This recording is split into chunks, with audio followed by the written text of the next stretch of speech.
Meus irmãos, eu os convido a meditarmos em Mateus capítulo 24. Nós estaremos lendo bastante texto hoje. Mateus capítulo 24, estaremos traçando um paralelo com Lucas 21, mas eu vou ler apenas 3 versículos, depois nós estaremos no texto, lendo e meditando e refletindo.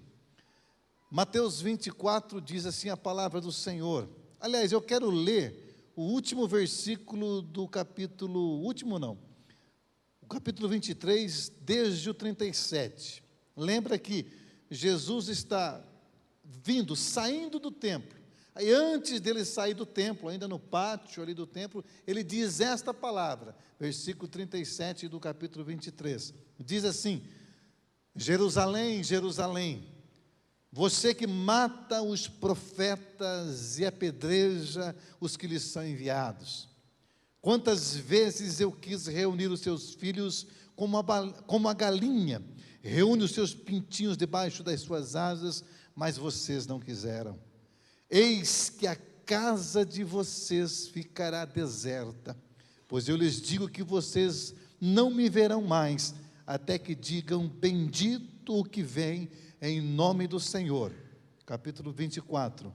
Jesus então saiu do templo e enquanto caminhava, seus discípulos aproximaram-se dele para lhe mostrar as construções do templo.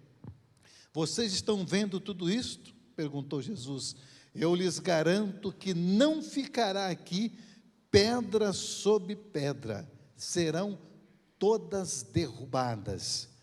Tendo Jesus se assentado no Monte das Oliveiras, veja bem que ele sai do templo, os discípulos mostram as pedras do templo, os alicerces, a construção, ele desce o monte, passa pelo ribeiro do Cedron, sobe no Monte das Oliveiras. Quando ele chega no Monte das Oliveiras, tendo Jesus se assentado no Monte das Oliveiras, os discípulos dirigiram-se a ele em particular e disseram: dize-nos, quando acontecerão estas coisas e qual será o sinal da tua vinda e do fim dos tempos? Amém. Queridos, nós estamos aí vivendo como espectadores da guerra da Rússia contra a Ucrânia. Nós percebemos que essa instabilidade, esta guerra em especial, tem gerado medo, embora haja mais 5, 6 guerras nos continentes, mas só se fala na guerra contra a Ucrânia, talvez por ser na Europa. Entretanto, há inclusive rumores de que poderá se iniciar uma 3ª guerra mundial, até porque quando se trata de vidas, situações de governos estarem na mão de ditadores, como no caso de Vladimir Putin, não se sabe, não se pode esperar, não se sabe o que esperar, na verdade. É possível? Pode ser. Mas a verdade é que guerra gera instabilidade, e gera medo, gera pânico. As pessoas estão com medo, porque nós vivemos agora num mundo, não mais um mundo continental, ou um mundo regional, mas vivemos num mundo globalizado. E a guerra lá acaba atacando, acaba prejudicando, nós colhemos as resultantes daquele conflito, em forma financeira, não só de insegurança, mas de forma econômica, financeira, nós já temos sofrido. Gasolina 7,19, né? Ou seja, alimentos subindo diariamente. Há uma instabilidade, porque quando se vive num período de guerra, as nações tendem a guardar, a aumentar as suas reservas, porque não se sabe qual será o próximo cenário. Então gera-se medo, gera fobia. E nós estamos diante de um texto que fala sobre o fim. Nós estamos estudando Mateus, e Mateus fala sobre o fim de todas as coisas, sobre o fim dos tempos. E eu gostaria de ler esse capítulo de Mateus com vocês, desarmados de toda a compreensão que você já teve. Eu desafio você, junto comigo, a nós refletirmos nesse capítulo 24 de Mateus, não mais com as lentes daquela escatologia que você aprendeu, provavelmente na igreja de onde você veio, principalmente se a tua igreja for pentecostal ou neopentecostal. Por quê? Porque é resultante, se você aprendeu lá, como eu também aprendi, e preguei, e ensinei, tive a compreensão por muitos anos, a verdade é que a escatologia que nos ensinaram é uma forma de interpretar o texto, é uma forma de olhar o cenário escatológico. Escatologia diz respeito às coisas futuras. Eu desafio você a olhar para o texto olhando o que Jesus simplesmente ensinou, apenas o que ele disse, e nada mais isso. Aquela escatologia dispensacionalista, onde diz que havia a dispensação da inocência, a dispensação patriarcal, a dispensação da lei, agora nós estamos na dispensação da graça, e depois terá o milênio, e depois... São teologias, mas são muito novas. Inclusive a teologia do arrebatamento secreto, o arrebatamento antes da grande tribulação, outro diz que é no meio, outro diz que é no final. Os pré-tribulacionistas, os mid e os pós, é uma forma de interpretar, mas é uma das, mas especialmente é uma teologia vinda de 100, 110 anos atrás. Mais de 1.800 anos não se ensinou isso, é muito novo. Aquela compreensão teológica sobre os deixados para trás, né? Quem assistiu aqueles filmes? Deixado para trás. Aquilo gera muito medo, né, para a gente. É uma forma hollywoodiana de passar alguma verdade sobre o arrebatamento. Mas eu os convido a nós olharmos agora para esse texto de forma muito tranquila, vendo o que Jesus disse, considerando inclusive o contexto de onde ele disse, por que ele disse, se isso já se cumpriu ou se não se cumpriu. Porque, amados, o mundo, na verdade, o mundo já está no maligno. Então, não, vai piorar? Vai piorar. Ô, pastor, mas você é pessimista demais. Não, eu não sou pessimista, eu sou realista.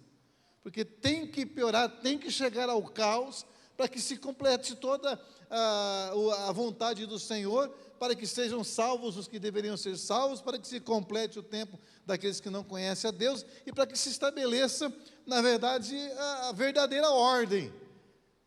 Tem irmãos aqui que gostam de estudar sobre as conspirações, né? A nova ordem mundial, e é legal, é material de estudo, é bacana isso. Só que nós precisamos olhar para todos esses ensinos através das lentes da Escritura, porque essa nova ordem mundial que é tanto dita e propagada em alguns canais do YouTube, ela de fato, de nova, ela não tem nada, porque desde que existem os reinos do mundo, ela sempre existiu uma ordem velha. Ela simplesmente busca um domínio geral na sua época, na sua geração, e conforme se aproxima o fim, eles vão tentando o controle e o domínio mesmo. Mas essa é uma velha ordem, porque na verdade Jesus Cristo, quando morreu e ressuscitou, ele de fato estabeleceu uma nova ordem mundial, universal e espiritual, que é a presença do reino de Deus aqui na terra. E é essa ordem que você pertence, é esta ordem que você tem que defender, e é nesta ordem que você tem que andar, e é a esta ordem que você tem que fazer lobby, porque a velha ordem mundial vai ficando aí, vai piorando, mas o nosso rei triunfa sobre todos os reinos, ele está no trono assentado, ele é Jesus Cristo de Nazaré, amém? Então, o fim acontece, as coisas vão acontecendo, mas o fim acontece inclusive para todos nós. Há um fim dos tempos, mas há um teu fim. Quem diz que de repente o meu fim não seja hoje? Ou o teu fim? Há um fim da nossa geração.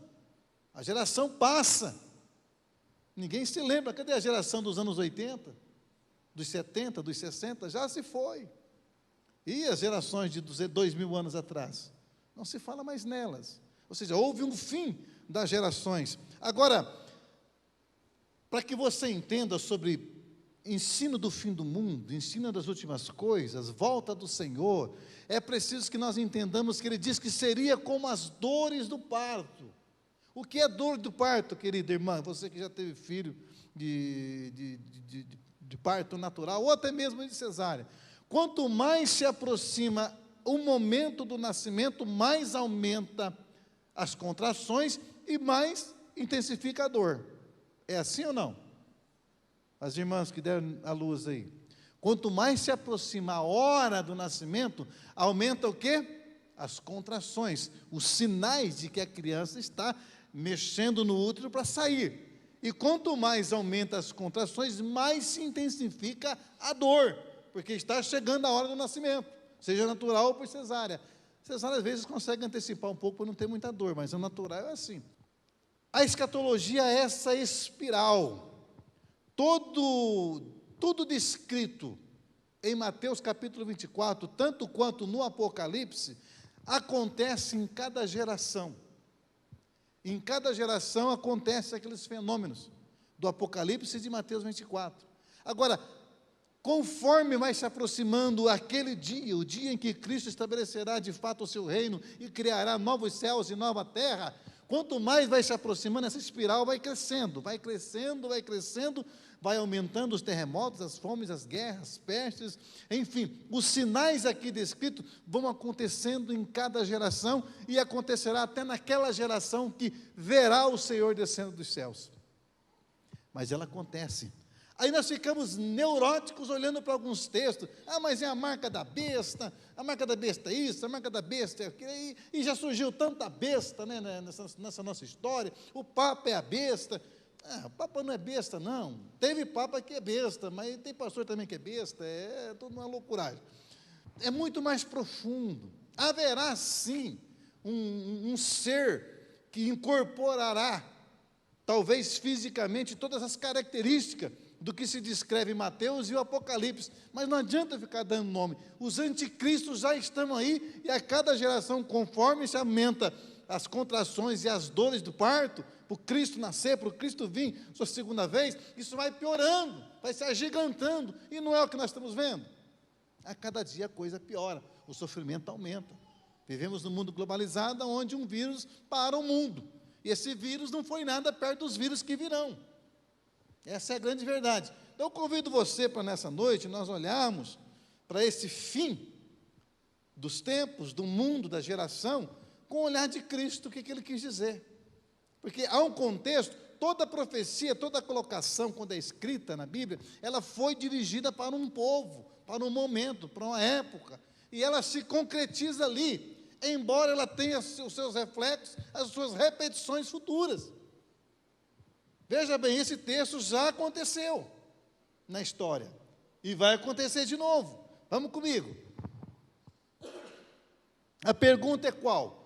Olhando a estrutura do templo de Herodes, o segundo templo, os discípulos ficaram maravilhados, a ostentação daquele lugar.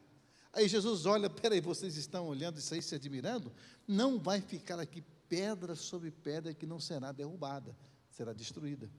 Quando que aconteceu isso? Aconteceu já, não se tem mais templo.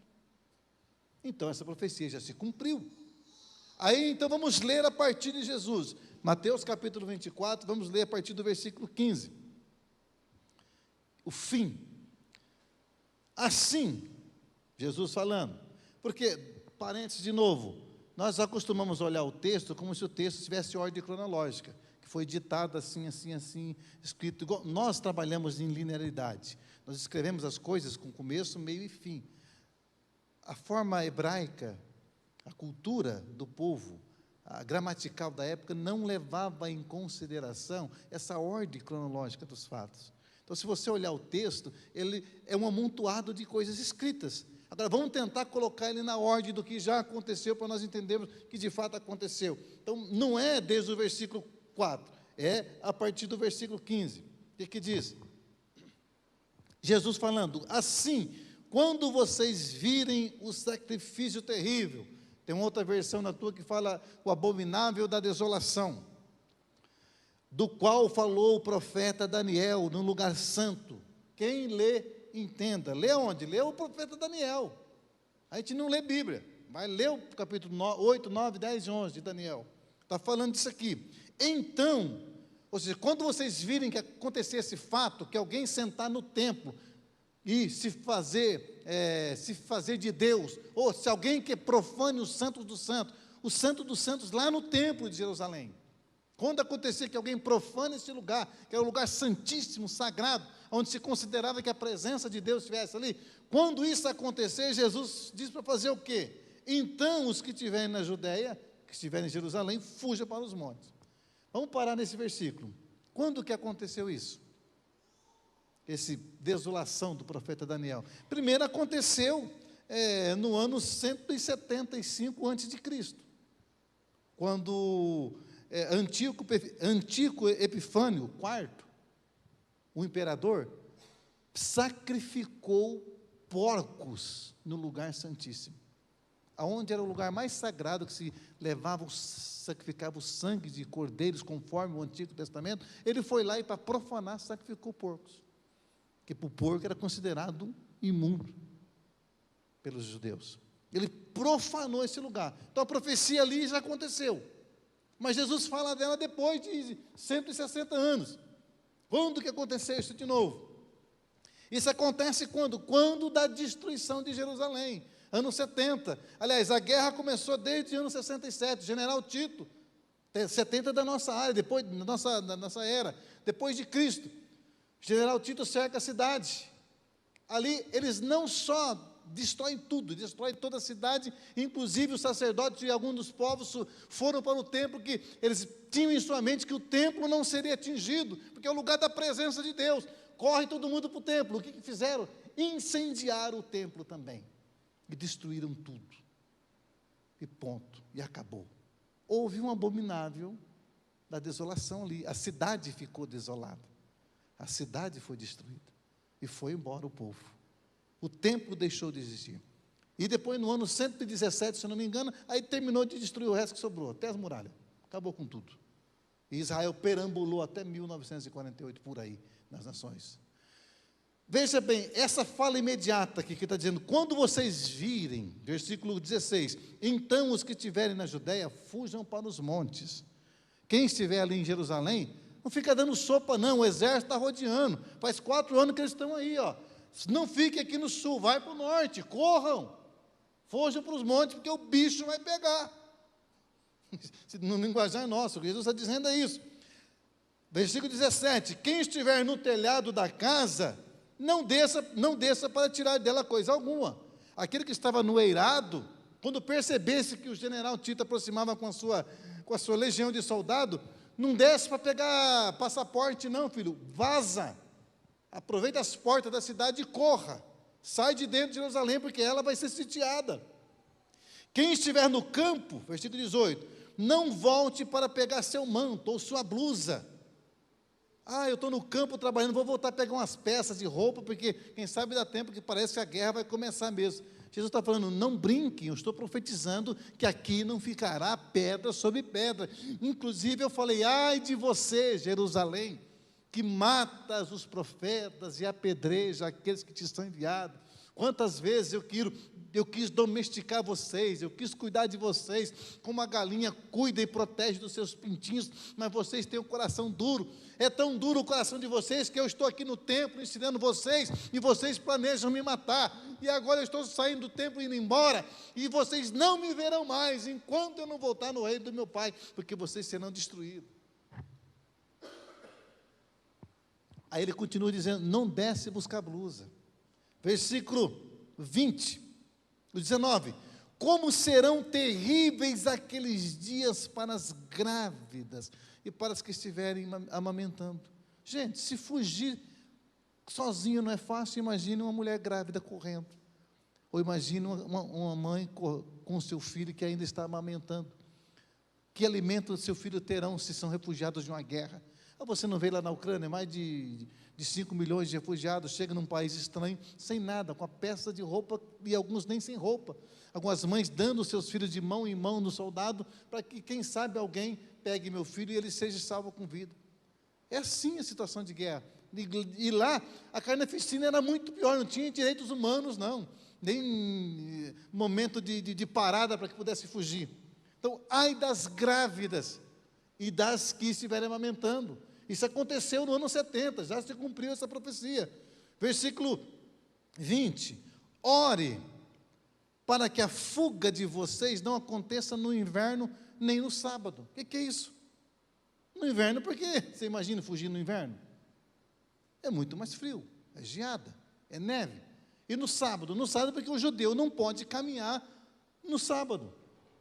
E no sábado é o sábado do Senhor, eles não podiam. Então, se fosse no sábado, eles, por obedecerem a lei, iam ficar ali parados, iam morrer todos.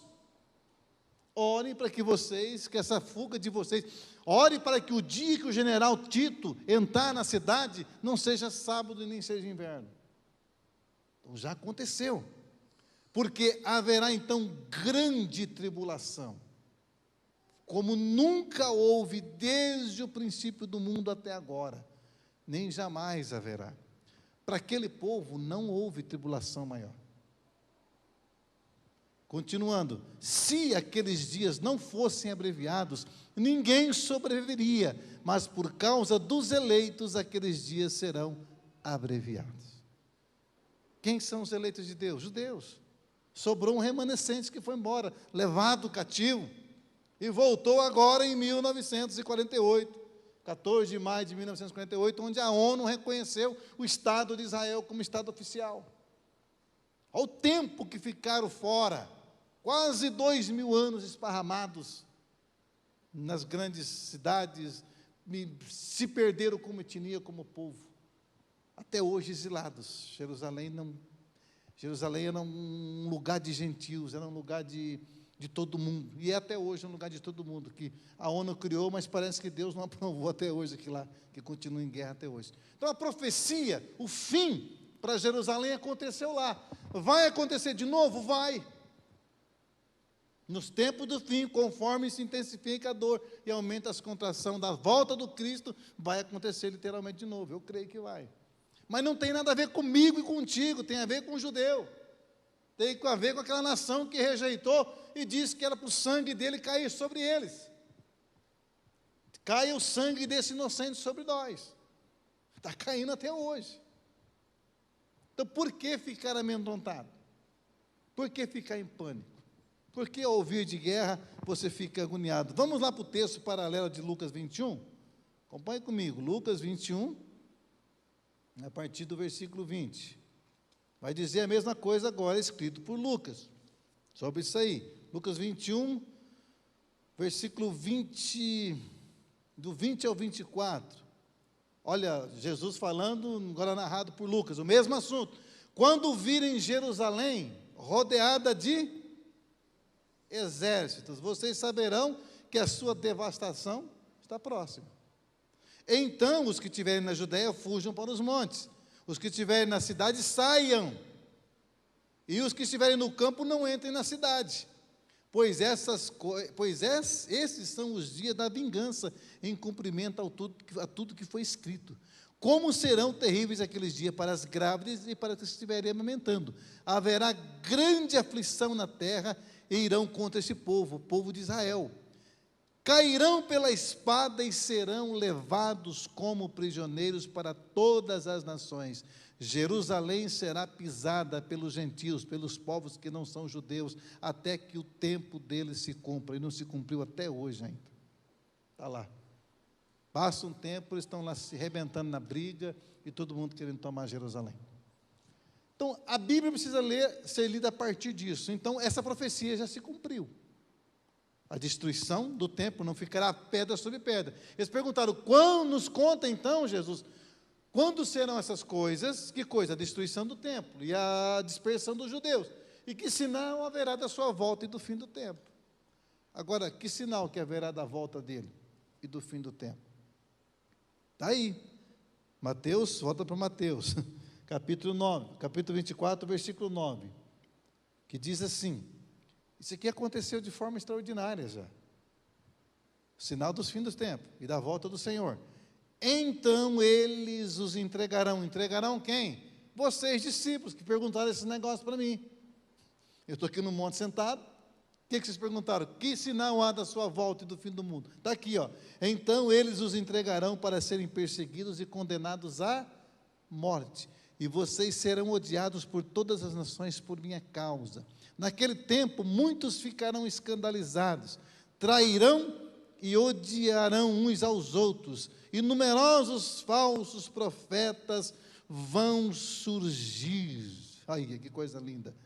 E enganarão a muitos. Devido ao aumento da maldade, o amor de muitos esfriará, mas aquele que perseverar até o fim será salvo.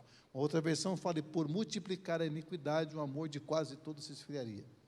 Primeiro serão perseguidos, odiados. levados à morte.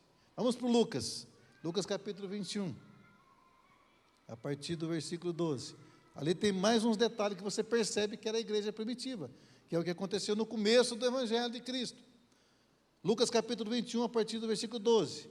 Mas antes de tudo o quê? Das fomes, das guerras, das pestes, do terremoto. Antes de tudo isso, prenderão e perseguirão vocês. Você já foi preso? Por causa do amor de Jesus? Perseguiram você por causa do amor de Jesus? Não perseguiu nada. Todo mundo de boa. Aqui, mas tem lugar na terra que está sendo perseguido. Né? Então os entregarão às sinagogas e prisões, e vocês serão levados à presença de reis e governadores por causa do meu nome. Será para vocês uma oportunidade de dar testemunho. O pessoal quer dar testemunho na igreja, né? Vou dar um testemunho, pastor. Não, vai dar testemunho na presença do rei, para ser morto, degolado. Mas convençam-se de uma vez que não se devem preocupar com o que dirão para se defender, pois eu lhes darei palavras de sabedoria a que nenhum dos seus adversários será capaz de resistir ou contradizer. Vocês serão traídos até por pais, irmãos, parentes e amigos, e eles entregarão algum de vocês à morte. Todos odiarão vocês por causa do meu nome. Contudo, nenhum fio de cabelo da vossa cabeça, da cabeça de vocês, se perderá. E perseverando, é que vocês obterão a vida. Aconteceu isso ou não? Na igreja primitiva. 1 ano, 2, depois de Jesus voltar ao céu, já mataram o Estevão, apedrejado. E ali foi espalhada a igreja para todos os confins da terra. Ou seja, perseguição, morte. Aliás, a perseguição da igreja primitiva que começou com Estevão, terminou lá dos apóstolos, João exilado na ilha de Patmos. Perseguição ferrenha, Império Romano, tratando com ferro e fogo aqueles que se diziam discípulos de Jesus. E isso aconteceu até o ano 304, quando fundiram o cristianismo com Constantino. Aliás, aonde inventaram o cristianismo, né? Sabia que o cristianismo começou em 304? Porque até então tinha a igreja de Jesus Cristo. A igreja que não se misturava com o comércio, a igreja que não se misturava com político, a igreja que era perseguida, a igreja que ia para as arenas, a igreja que era considerada escória da sociedade. Aí, no 304, o Constantino resolveu fazer um acordão de paz com os cristãos. E tornou-se a religião cristã, o cristianismo, a religião oficial do Estado. Aí parou a perseguição. E, mais 40 anos depois, o Império Romano, não, mais de quase 100 anos depois, o Império Romano foi destruído, deixou de existir. O que eu percebo, amados, é que essa perseguição já aconteceu, mas vai acontecer de novo? Vai, já está acontecendo em algumas cidades, alguns países da África, da Ásia, quem é cristão de verdade é perseguido. A China comunista, a Coreia do Norte. Se você for cristão de verdade, você é morto. É proibido expressar a sua fé. Tem que ser ao controle do Estado. Então, houve a época, o tempo em que se concretizou essas verdades. O mundo foi de perseguição a perseguição. Lembra dos judeus sofreram com Hitler, sofreram na Inquisição, pela Igreja Católica, na Idade Medieval, na Idade Moderna, século XIII, século XIV, até o século XVI. Mortes e mortes, foram repetindo na história. À medida que se aproxima a volta do Cristo, a dor se intensifica, a contração se multiplica. Vai se afunilando até a volta de Jesus Cristo. O fim está próximo. Qual o fim? Esse fim já aconteceu e vai acontecer de novo. O fim de todos os tempos acontecerá sim. Mas por que você perturba o teu coração? Por que você fica tão fissurado nesse fim? É medo? O verdadeiro amor lança fora todo medo, nós cantamos aqui. Mas então não posso estudar escatologia? Pode, filho, pode estudar sim, mas olhe para a escatologia com os olhares do Cristo. Mas então não haverá um dia em que todas as coisas terminarão? Claro que há. Jesus vai voltar, pastor, vai voltar sim. Você crê nisso? Crê ou não? Nós vamos aprender domingo que vem sobre a volta dele. Qual volta? Aqui a Ellen White já disse e não veio? A do Miranda Leal, que disse que voltava no ano 2000, também não veio? Aí você pega um conjunto de versículos, monta uma teologiazinha e vai empurrando garganta abaixo e frustrando o povo. Mas ele disse que voltaria e voltou.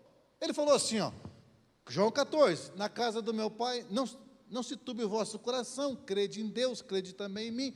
Na casa do meu pai há muitas moradas, se não fosse assim, eu teria dito a vocês, vou preparar lugar, e se eu for e preparar lugar, voltarei outra vez, para que onde eu estou estejais vós também. Ele já foi, preparou e voltou. A gente acha que isso aí, já tem uma pregação no YouTube, vai lá, casa do meu pai, está lá no YouTube. Ali não é céu, gente. Casa do meu pai ali é o templo. Casa do meu pai ali não é céu. Ele foi aonde? Foi na cruz. Ele estava vivo, ele falou essa fala na última ceia. Foi na cruz, preparou o lugar, ressuscitou e voltou, ele, o Pai e o Espírito Santo, para fazer morada em nós, agora que é seu tempo. Então, ele já voltou para mim, porque ele habita em mim. E se Cristo está em mim, então ele já voltou para mim. Agora, o voltar literalmente, o arrebatar a sua igreja, o seu povo, é apenas uma questão de transpor essa dimensão na qual eu já vivo, porque ele já voltou e está em mim. E se eu morrer hoje, eu já estou com ele voltou para mim. O arrebatamento da igreja acontece todo dia, toda hora, tem alguma igreja sendo arrebatada. Algum que é igreja. Mas haverá um evento final, no fim de todas as coisas. No fim de quê? No fim desta ordem. Essa ordem de coisa. Tanto é que você vê quando ele foi assunto lá em Atos capítulo 1, ele estava dando orientações para ir para o céu, os discípulos estavam ali sentados com ele, de repente ele disse que era para eles ficarem em Jerusalém, receberiam poder, etc. De repente ele foi elevado ao céu, e eles ficaram olhando para ele assim, aparece dois anjos, dois seres de branco, e diz, ué, por que vocês estão olhando aí para cima aí? Esse mesmo Senhor que vocês o viram ir, virá deste modo, ou seja, que modo? Visível e terrestre. Ele vai voltar ali, porque ele falou que ia voltar ali. Que a pergunta deles é quanto que ele ia estabelecer o reino. Ele falou, isso não compete a vocês não, compete ao Pai. Mas se ele falou que voltava, ele vai voltar literalmente, e eu creio nessa verdade. Vamos para concluir e terminar, porque vai haver uma destruição disso aqui. Pode surgir nova ordem, pode fazer o que quiser, e haverá sistemas corruptos e piores do que esse que acontece. Mas há um Deus que está controlando todas as coisas. Se você ler Apocalipse, no primeiro capítulo já fala que Ele é Rei dos Reis. E que nos ama, porque Ele é o Alfa e o Ômega, o princípio e o fim. Agora, vai acontecendo guerras, rumores de guerras, terremotos, facções, falsos cristos, falsos apóstolos. Cá para nós, não é o que está acontecendo. Nós estamos na era dos apostolados. Cara, para ser bom tem que ser apóstolo, porque pastor é muito fraquinho o título, né? Bispo, mais ou menos, então tem que ser apóstolo, daí patriarca, tem matriarca agora, o cara consagrou a mãe matriarca, aí é para acabar, né? Mas os caras querem semideus daqui a pouco, né? Os caras querem título, mas enganando de mal a pior, enganando muita gente, e o povo enganando e sendo enganado, e etc., e vai continuando. O cenário está preparado, está aumentando cada dia mais. Agora, o que eu quero dizer com tudo isso, querido? Guarde o teu coração, não fique com pavor, com medo. Quando ele fala, por que vocês estão olhando para cima? Olhem para baixo, seja testemunha minha. Não fique olhando para cima, olhem para baixo, olhem para a vida, olhem para o chão, para a vida. Lucas, nesse mesmo texto, se você for ler o capítulo 21 depois, você vai ver que ele diz assim, quando vocês virem todas essas coisas acontecendo, alegrai-vos, porque aproxima-se a sua redenção. Agora, e se ele voltar para você hoje? Você está preparado? Querido e querida. Eu estou esperando Jesus, estou esperando ele daqui uns 50 anos, né? E se ele voltar agora? Você tem sido gente boa de Deus, eu tenho sido gente boa de Deus, seguidor de Jesus de Nazaré? Essa igreja que somos nós, é essa agência desse reino, esse reino da ordem verdadeira, não da nova ordem, A única ordem que existe, que é a ordem que controla o universo, todas essas coisas, e vai controlar o novo céu e a nova terra. Escatologia, doutrina das últimas coisas. É que é mais fácil ficar estudando as últimas coisas do que analisar as coisas da agora. É ou não é? Eu quero saber se vai ser 3 anos e meio, se a grande tribulação vai ser 3 anos e meio, a igreja vai passar, não vai passar, se vai ser 7 anos, não sei se aquilo é literal. Porque a estátua do Nabucodonosor lá já aconteceu. Já foi o reino da Babilônia, o reino grego, medo-persa e o romano. A pedra que foi lançada do céu sem ajuda de mão foi o Cristo que nasceu e já destruiu o Império Romano. E não destruiu o Império Romano, não destruiu todos os impérios, porque todos os impérios não subsistem diante de Cristo. Mas é mais fácil ficar estudando as últimas coisas do que estudar o agora, né? Porque se eu estudar agora, eu tenho que olhar para mim. Para a minha forma de ver a vida, de interpretar a vida, de amar o próximo. E nessa busca pelo depois, eu me torno um crente morno, que será vomitado da boca de Jesus Cristo de Nazaré. Mas eu creio no novo céu e na nova terra. Você crê? Está na Bíblia. Você não crê? Você lê a Bíblia? Crê no novo céu e na nova terra? Haverá um dia de justiça. Vamos ler esse texto para a gente terminar. Apocalipse 21, né? O fim desta ordem. Eu não estou dando estudo de escatologia, não. Estou dando uma pincelada sobre escatologia. Porque eu estou muito mais preocupado, com como que eu tenho que ser gente boa amanhã. Daqui a pouco eu chego em casa, tem a Gabriela, tem a Pretinha, tem a minha mãe. Eu ver como é que eu consigo amá-las melhor. Né? O pessoal está preocupado com outras coisas. Capítulo 21 de Apocalipse, João traz essa revelação extraordinária. Eu creio nisso aqui, ó. É quando fala que a gente vai ter novos céus e nova terra, a gente acha que vai ser essa terra aqui. É novo céu e nova terra, querido. Não sei se ela vai ser plana, se ela vai ser global. É outro tipo de terra. É outro tipo de céu. Então eu vi novos céus e a nova terra. Pois o primeiro céu, olha aí, e a primeira terra tinham passado. E o mar já não existia. O pessoal que gosta muito de praia, aproveita agora, que lá não vai ter praia não. Né? Vi a cidade santa, a nova Jerusalém que descia dos céus da parte de Deus, preparada como uma noiva adornada para o seu marido. A simbologia lá do Antigo Testamento. Ouvi uma forte voz que vinha do trono e dizia: agora está o tabernáculo, a morada. Deus tabernacularizou-se. Está o tabernáculo de Deus com os homens com os quais Ele viverá. Eles serão seus povos, o próprio Deus estará com eles e será o seu Deus. Ele enxugará dos seus olhos toda lágrima, não haverá mais morte, nem tristeza, nem choro, nem dor, pois a antiga ordem, a antiga ordem de coisas já passou. Aquele que estava sentado no trono disse: estou fazendo novas todas as coisas. Aleluia. Quer estar nesse estado de ser? Amém? É isso que eu desejo. Por que você está preocupado que o pagamento não entrou ainda? Olha que entrar já tem dono. Essa transferência de... né? Novos céus, querido. É nova dimensão, não é lugar. A Mainá fala que é quadrado. Tem sei quantos metros para cima, de lá. Eu vou morar em prédio lá no céu? Você está louco, não gosto de prédio. Nem aqui na terra eu não gosto de prédio. Já morei, mas não gosto. É para nós entendermos, é um linguajar do antigo, é um linguajar do João.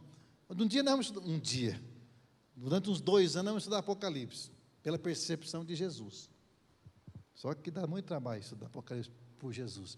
O que eu quero dizer com tudo isso, amado? Escute, encha teu coração de esperança. Enquanto você, mensagem de louvor, por gentileza. Enquanto você aguarda a volta de Jesus, eu e você como igreja, seguimos triunfante, porque as portas do inferno não prevalecem contra a igreja. Não é o diabo que tem, não é a igreja que tem que ter medo do diabo, é o diabo que tem medo da igreja. É o Hades, a sepultura, é o inferno que tem medo de nós. Porque a gente vai passando derrubando tudo. E não é desafiando o diabo, não é o que os caras fazem nos cultos pentecostal, não. Não é isso. É que o amor vence. O amor cobre uma multidão de pecados. O amor predomina. É a partir do amor que toda a criação de vida é relacionada, que toda relação é criada. É a partir do Deus que é amor, que todo poder não é mais tirania, mas é ajuste da conduta e da ordem para a transformação do ser. É a partir do amor que essa igreja triunfa. E a única forma de triunfar na sociedade, nesse mundo de trevas, e que piora dia após dia, que piorará, até chegar ao estado catatônico, zumbificado do povo. Vai ser assim, querido. Por isso que eu acho que vai demorar muito ainda para acontecer isso aí. Eu acho que vai demorar muito tempo. Porque o povo, a terra vai ser destruída pelos homens. É muita destruição. Se você olhar lá os cavaleiros do Apocalipse, que já acontecem em toda geração, já aconteceu, esses cavaleiros estão soltos por aí. Mas no final, na última geração da qual Jesus voltará, a terra vai estar deserta, porque vai ser um caos total, de dor, tão terrível que procurarão a morte e não encontrarão. Mas enquanto isso, eu e você, com o amor eu vou vencendo o Hades, vencendo a morte, vencendo o inferno. É só o amor que será o sinal do reino de Deus nessa sociedade caída. Viu que é por multiplicar essa iniquidade, o amor se esfriaria? Então, deixemos de ser iníquos e amemos. A única forma de evidenciar, solidificar a vida é através da verdade e do amor. Enquanto isso, amado, está fraco, Deus cuida de você. Tira o medo. Estou morrendo de medo, porque eu assisti o Deixado para Trás e eu fiquei. Porque esse filme, o piloto é levado e o avião cai na destruição. Fica só a calça, assim, os espíritos saem. Não, isso aí é projeção de cinema. A Bíblia não fala que é assim. E não fala que vai ficar um povo. Fala de uma volta definitiva de Jesus. Agora, se você quiser criar versículo, você monta o versículo, um punhadinho de versículo e vira aquele filme lá. Mas, escute, assim sendo como eu disse, mesmo percebendo que há uma desordem mundial, que há uma proximidade do caos, aqueles que são discípulos de Jesus Cristo, caminham destemida e esperançosamente, sabendo que em breve, muito em breve, seremos absorvidos por Deus, para habitarmos e sermos nele, aquilo para o qual Ele nos criou, a saber, plenos, completos, perfeitos. Esse novo céus e nova terra do qual nós somos moradores, morador que não é de lugar, é de estado de ser, fusão com Deus. Coisa linda. Nós já estamos em Deus. Enquanto isso, eu caminho sem medo, cabeça erguida, ergue a cabeça, filho. Andando corcundo, com medo do diabo, com medo das pestes, com medo da guerra. Não, pelo amor de Deus, ergue a cabeça. Em você habita o Cristo que já voltou para você. Ergue a tua cabeça, caminha firme, glorificando e exaltando Jesus, nessa esperança de que um dia haverá novos céus e nova terra, onde a justiça e a paz reinarão para sempre. Amém?